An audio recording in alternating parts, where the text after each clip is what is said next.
Om Shri Ganeshaya Namaha. Om Shri Saraswatyai Namaha. Om Shri Gurubhyo Namaha. Samasta Jana Kalyane Niratam Karunamayam Namami Chinmayam Devam Sadgurum Brahma Vidvaram. Neelambujashyamalako-malangam Sita Samaropitavamabhagam Pano Mahasayakacharuchapam Namami Ramam Raghuvamshanadham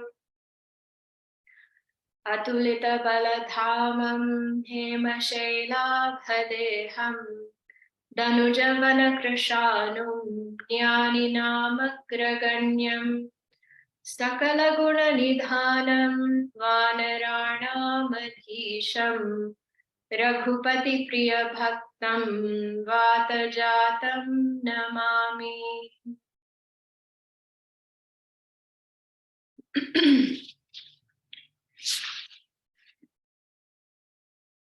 In the last satsang, we had seen the story of the son of Indra, Jayant, and how he wanted to test Bhagavan. And when he tried to do so, because he did so in a way that was not very sort of honest, because he tried to trick Bhagavan, he was finally shown that his only way out of that situation that he had gotten himself into was finally to surrender to Bhagavan alone. And this is the lesson that he was taught because he came across Narad Muni. So Narad Muni fulfilled this sort of role of being the saint or the guru in his life who took him to Bhagavan. And finally, Bhagavan blessed him, leaving him with this vision of non-duality, right? Leaving him with just this one eye. And he submits, he recognizes Bhagavan's glory and power. Now, Bhagavan is staying in Chitrakuta, right? And he sort of is living there in a very simple way. And also he is, as he's living there, more and more people get to know and come to visit him. And as he sees this happening, Bhagavan thinks, you know, this isn't really good for this area and for the environment in this area. Because all the sages and the ascetics, the hermits who have come to Chitrakuta, they have come there to do their austerity, to do their sadhana. And they've come there because it's a very quiet place and there aren't that many other people around. And now that Bhagavan is there, slowly more and more people find out. And of course, he being there, everyone wants to come. And so this place is becoming more and more crowded. And very beautifully, what is described is Bhagavan thinks, for this reason, I should move on. So he decides to leave with Lakshman and Sita ji. And this takes place very quickly in sort of half a chopai. And this you see throughout the Ramayana, Tulasidasa's Ramayana. Some things take a really long time to describe. And sometimes when a decision is made and somebody has to go somewhere or do something, sometimes it happens in half a line or in one verse. So here Bhagavan decides and immediately they move out of Chitrakuta and they start traveling again. They start walking. And they come to the ashram of Atri Muni. There is this sage, Atri, and this is the first place where they stop, where they reach. Atri means the one who is beyond the three. In other words, Atri Muni was this sort of realized sage, self-realized. And this is where Bhagavan reaches first. Now, hearing that Bhagavan is coming to his ashram, Atri Muni sort of jumps up and he starts running towards Bhagavan. And Bhagavan in turn also sees that Atri Muni is rushing, so he picks up his pace and he starts walking faster. Bhagavan doesn't run. Atri Muni is older, Bhagavan is younger. So you might think that Bhagavan should run and Atri Muni should wait there until he reaches. But Sitaji is also there with Bhagavan, and he doesn't want that she should have to run. So he just starts walking a bit faster. And finally, they meet. Lakshmana and Bhagavan offer their prostrations to Atri Muni, and he embraces them. And Tulasidas says, Atri Muni is as though bathing them in his tears. Prema bari dvau jana anhavai. He is so happy that he is sort of weeping with joy. And as he embraces both Śrī Rāma and Lakshmana, he is bathing them in his tears of joy. His eyes are fulfilled by the sight of Bhagavan. And he brings them back to his ashrama and he offers them some food to eat, etc.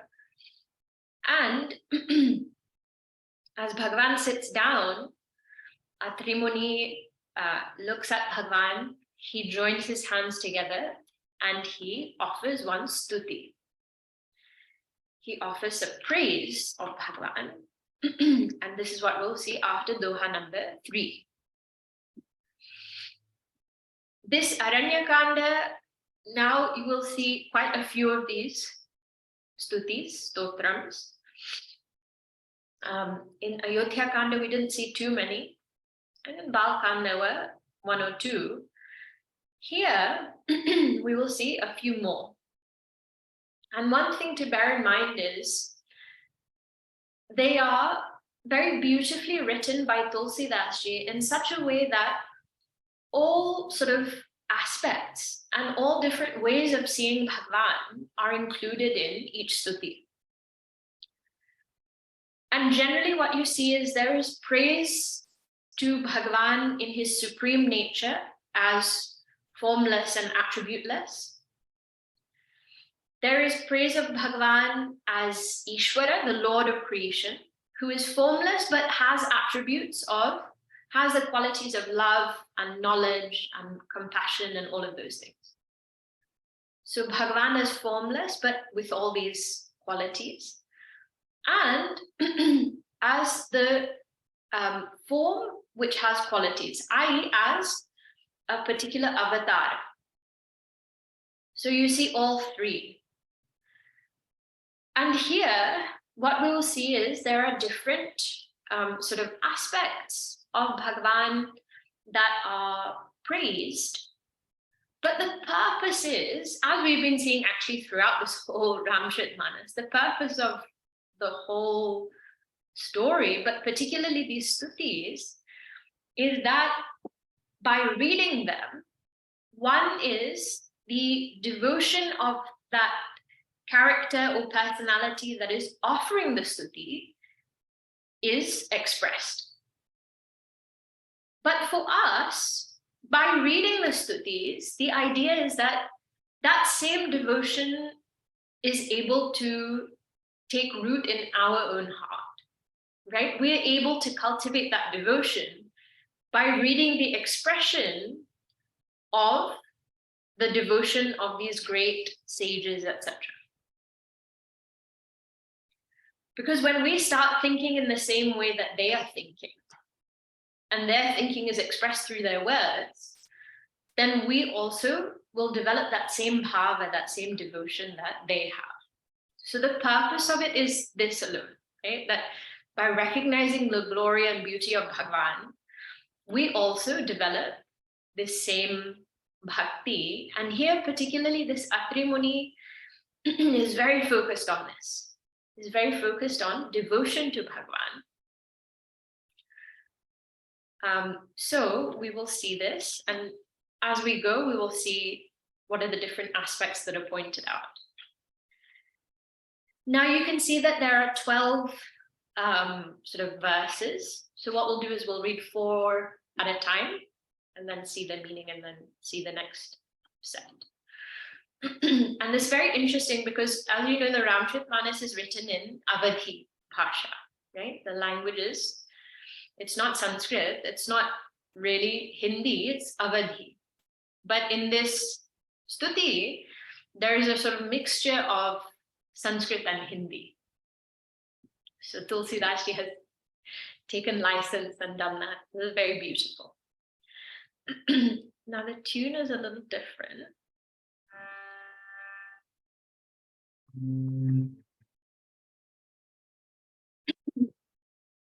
Namami bhakta vatsalam kripalushila komalam bhajami te padambujam akaminam swadhamadam nikamashyama sundaram bhavambunatha mandaram prabhulla kanjalochanam madadi dosha mochanam pralamba bahu vikramam prabho prameya vaibhavam nishanga chapasayakam dharam trilokanayakam dinesha vamsha mandanam mahesha chapakhandanam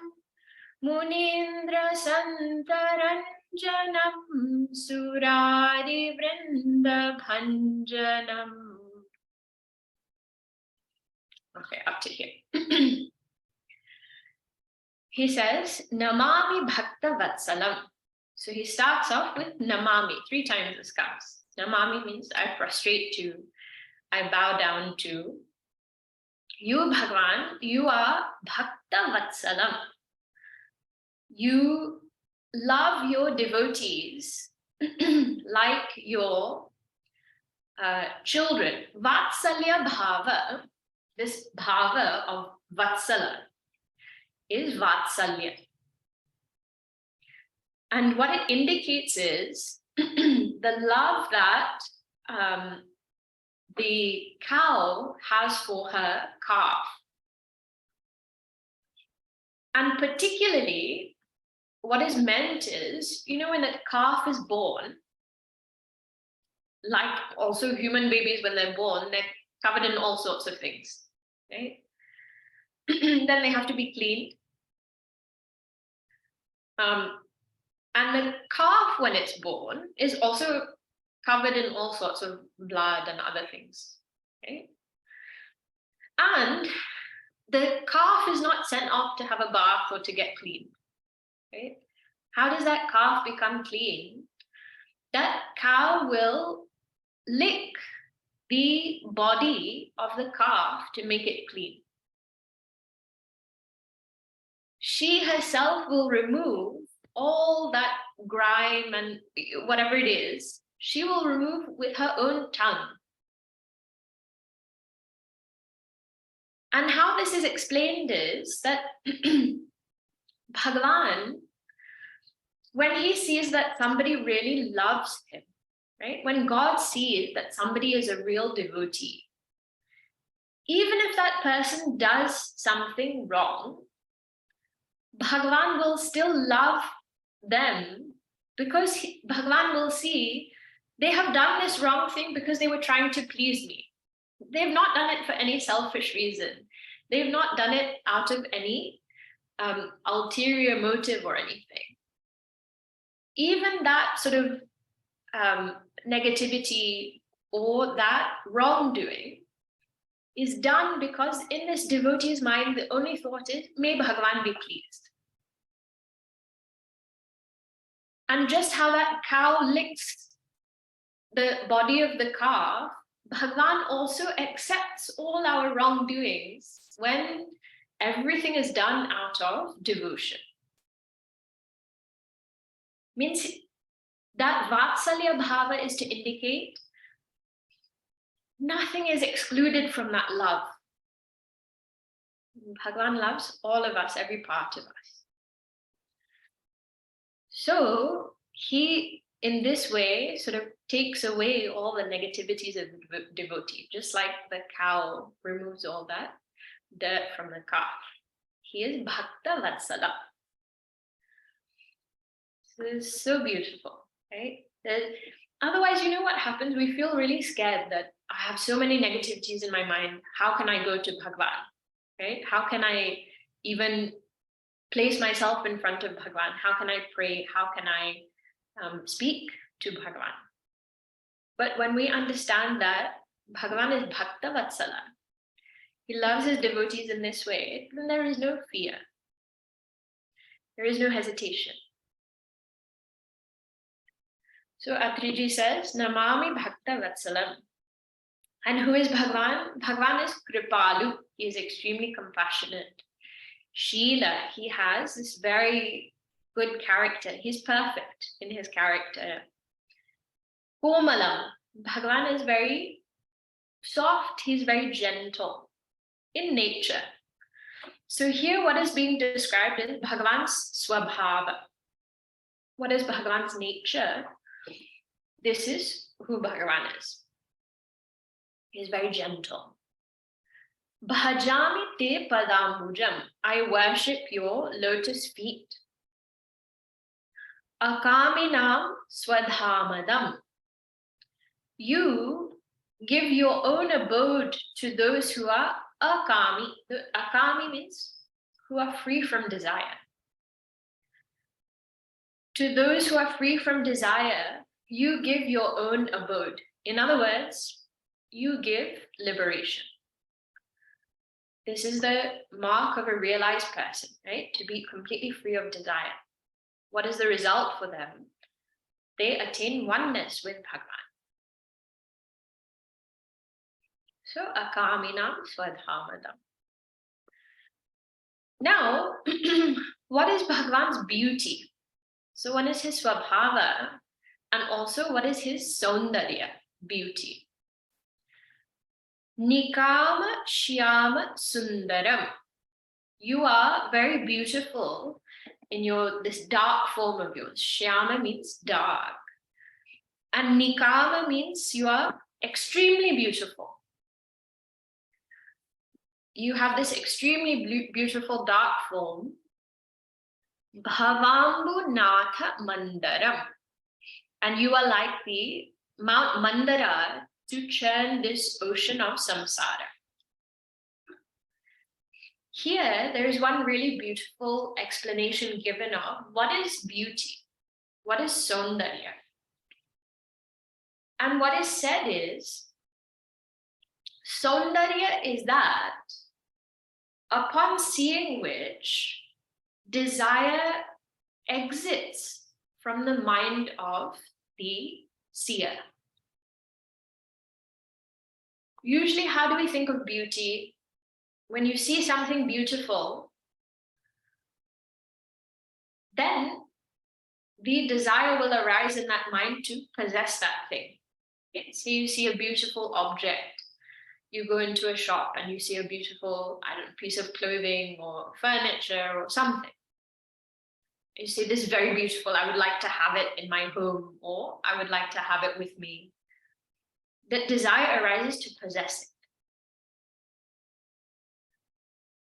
This is one type, right? If you think, on the other hand, of the beauty of nature, of mountains or rivers or forests or the ocean, right? If you think of the beauty of nature, when you see that beauty, there is no desire in the mind to possess that. In fact, the mind becomes quiet when you see that beauty. So Bhagavan's saundarya, and really this is the real meaning of beauty, is that upon seeing which desire leaves our mind. This is how Bhagavan is. Nikama Shyama Sundaram. Bhavambunatha Mandaram. He is like the Mandarachala mountain to churn the ocean of samsara. So, you know, in the churning of the Milky Ocean story, the churning rod that they used was this Mount Mandarachala. Mandaram. And when they churned, then all these beautiful things came out. Okay? All the treasures and jewels, and after all nice things came out, finally at the very end there's poison. And then after the poison, then the amritam, then the nectar came out. So now to churn this ocean of samsara and to get nectar means to reach what is the essence of samsara. What is the essence of this creation that we live in? How are we able to understand that?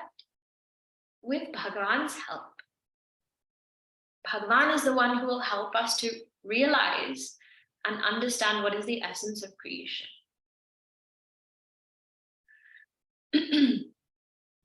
Prapulla Kanja Lochanam. Bhagavan is continuing this description of Bhagavan. His eyes are like the fully blossomed lotus petal. Bhagavan has big open eyes.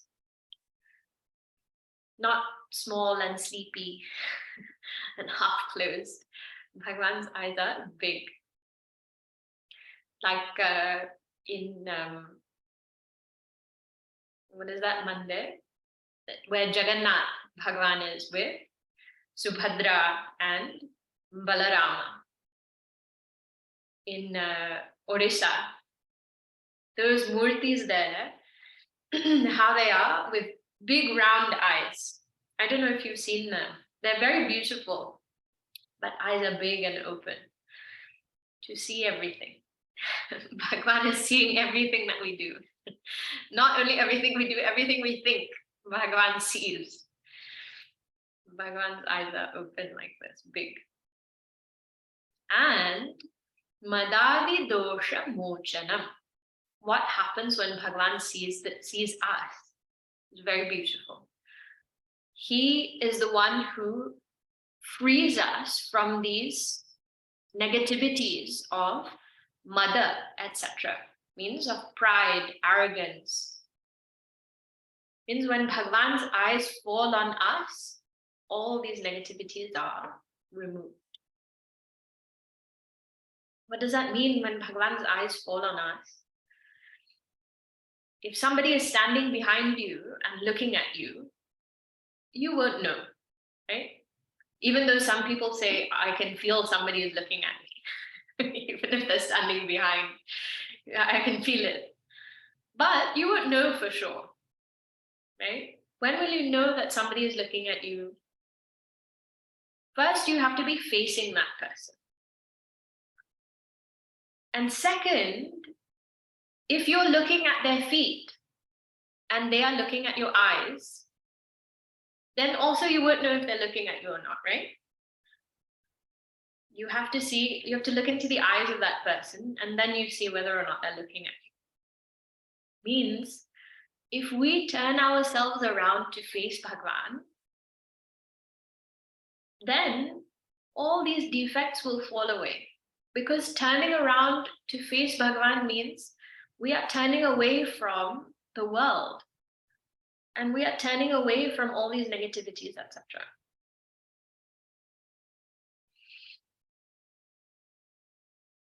And all of that happens by Bhagavan's blessings alone. He is the one who frees us from all these negativities.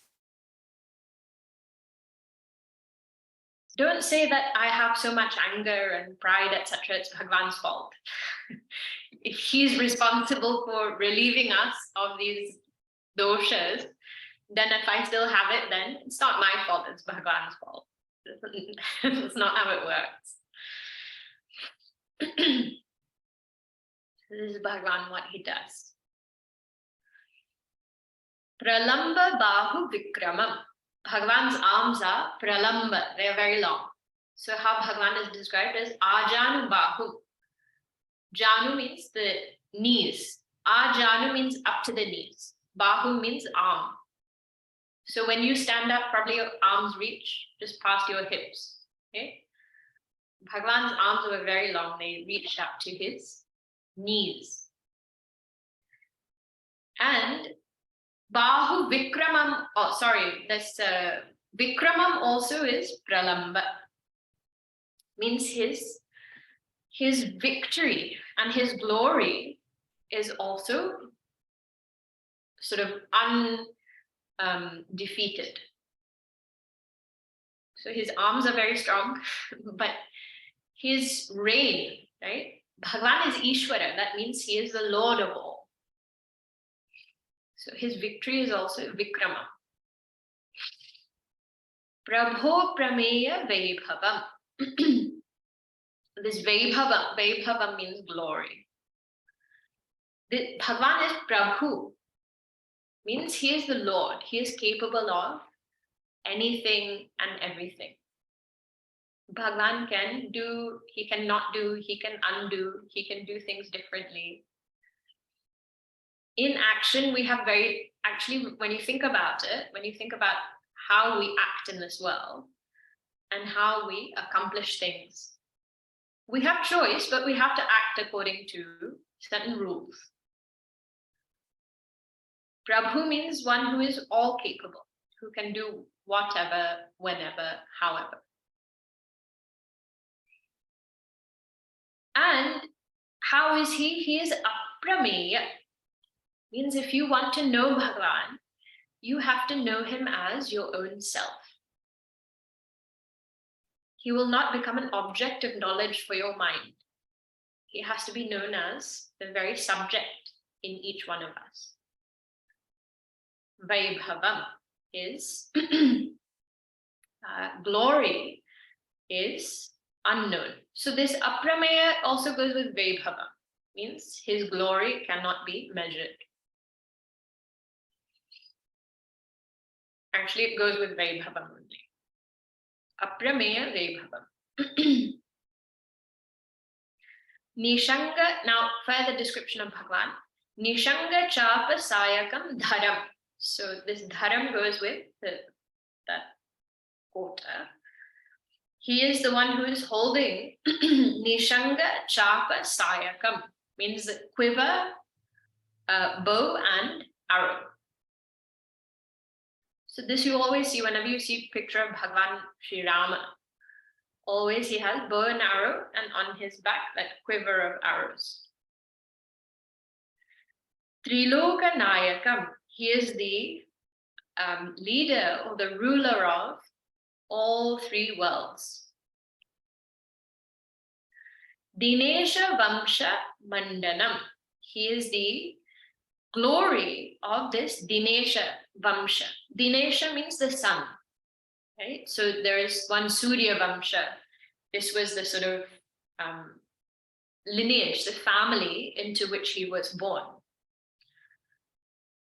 And by being born into that, he brought glory to that kula.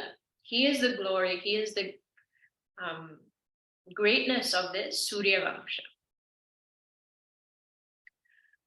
And what did he do? So now this is his leelas. So what are Bhagavan's leelas? So one is first, he was born in the Surya Vamsha. Then what did he do? This happened in Balkand itself, right? Mahesha Chapa Khandanam. He broke the bow of Mahesha, means Lord Shiva, which nobody else could do. Nobody else could even lift it, even an inch, a centimeter off the platform. Bhagavan is the only one who could do that. He broke the bow of Lord Shiva. Munindra Santa Ranjanam. He brings great glory and great delight, to all the munis and the santas. From his very birth, Bhagavan was bringing joy to everyone around him. Not only to his own family, but to all the holy people. And even as a boy, right, how he reached Mithila, how he reached Janakpur, is because he and Lakshman had gone with Vishwamitra ji. Right? Vishwamitra Rishi had said that all these Rakshasas keep coming and they're disturbing all our yajnas. Anytime we try to do some prayers in the forest or we try to do some havan, homa, they come and do all sorts of terrible things and they disturb us. So Vishwamitra ji says to Dashrath Maharaj, please send your son because I need some kshatriya to come and defend all these munis who are living in the forest. Dashrath Maharaj, he doesn't want to say yes because he doesn't want to send Bhagavan away, but Vasishtha Rishi tells him that you must do this. So he goes, Lakshman goes with Bhagavan. And by protecting their sadhana, by protecting all the practices they are doing, Bhagavan brings great joy to them. And Surari Vrinda Bhandanam. He destroys all the Brinda, means all the groups of Rakshasas. Surari means Surari is Surari, the enemy of the Devatas. So this will come. There is, while they're in the forest itself, there are all these asuras who are threatening and who come to Bhagavan. They're sent by Ravana, etc. And Bhagavan defeats them. And later also he will go to defeat Ravana, etc. So he brings externally, internally, Bhagavan destroys all negativities. Okay. Now continuing.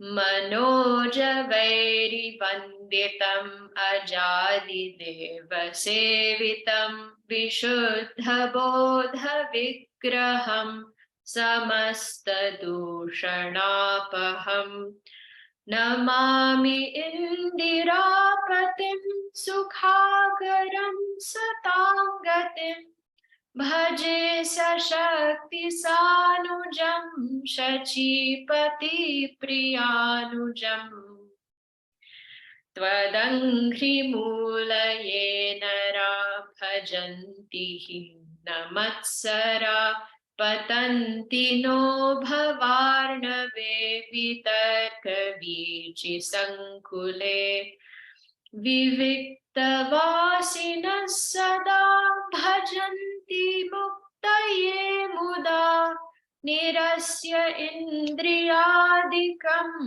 Prayanti Te Gatim Svakam.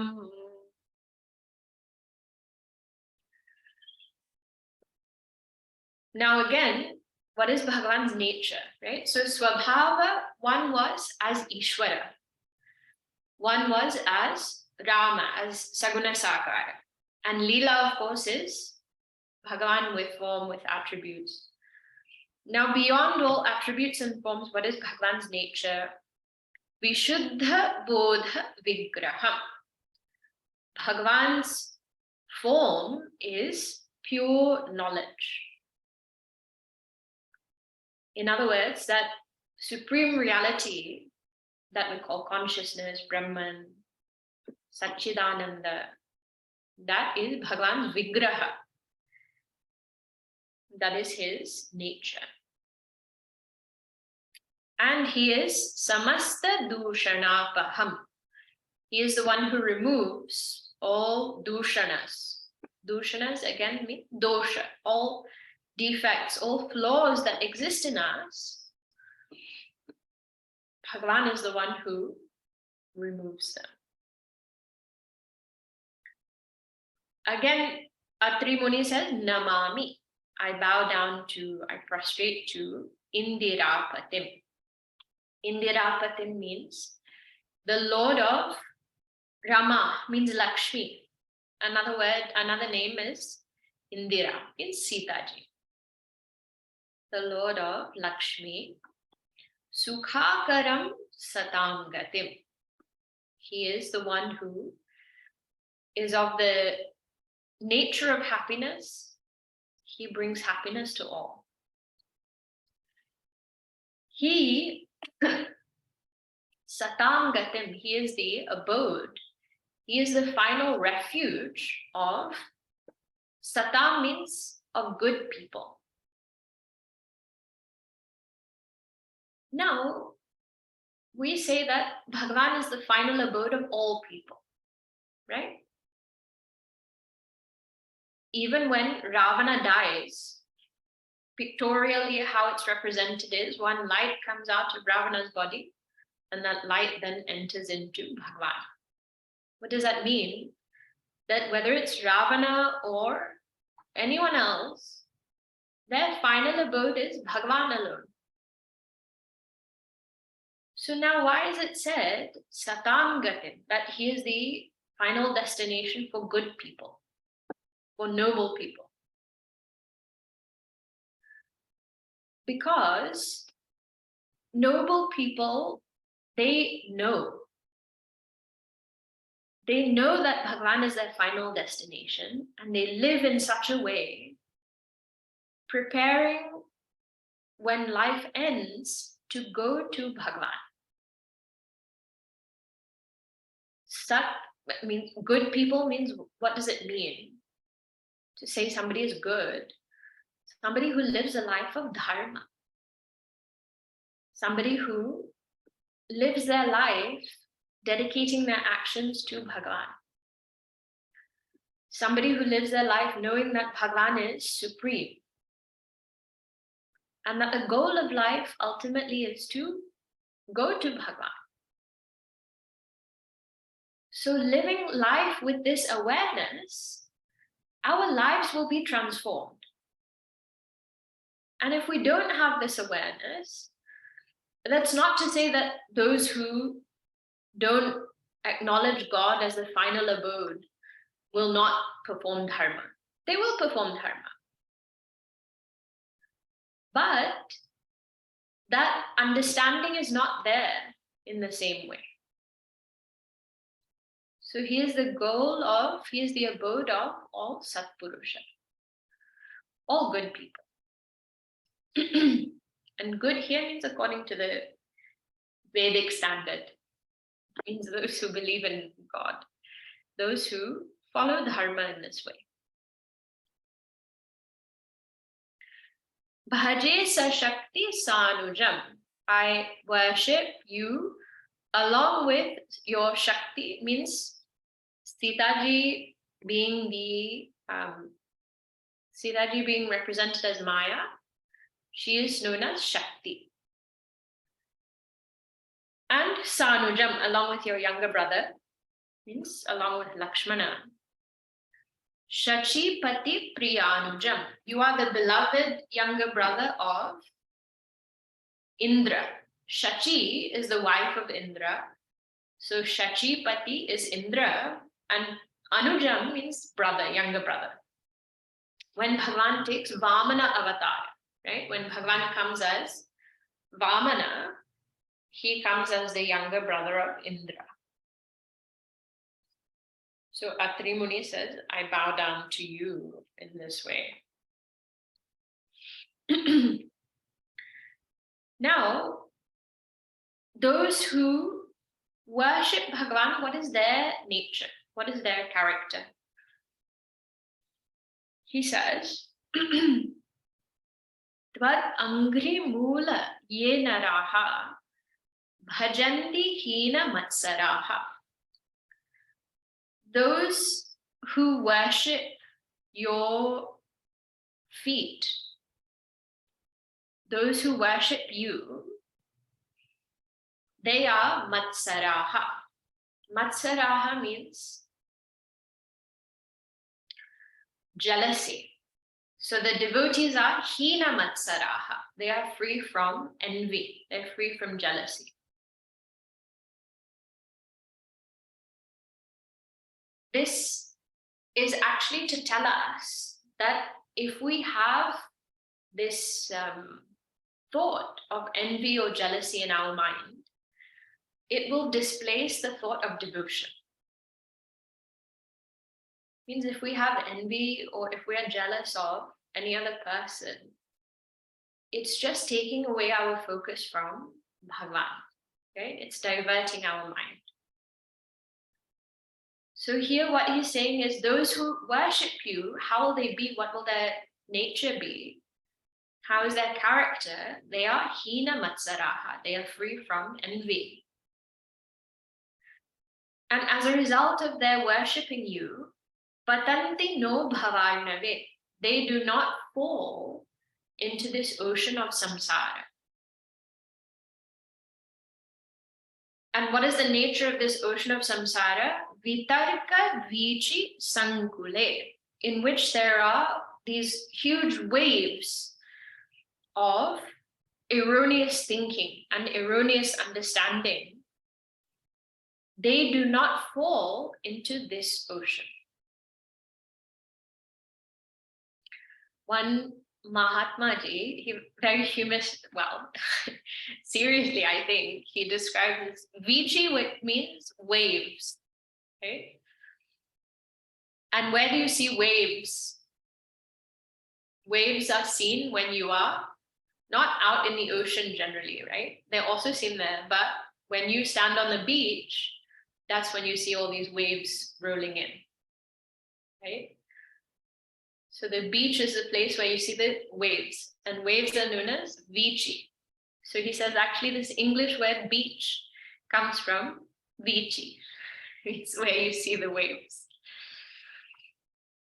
Anyway, this is what devotees achieve. They are rescued. I mean, they don't even fall in the first place. They don't fall in to this ocean of samsara. So they are saved from this erroneous thinking. Their knowledge is clear, their understanding is clear. Okay, so we'll continue this next time.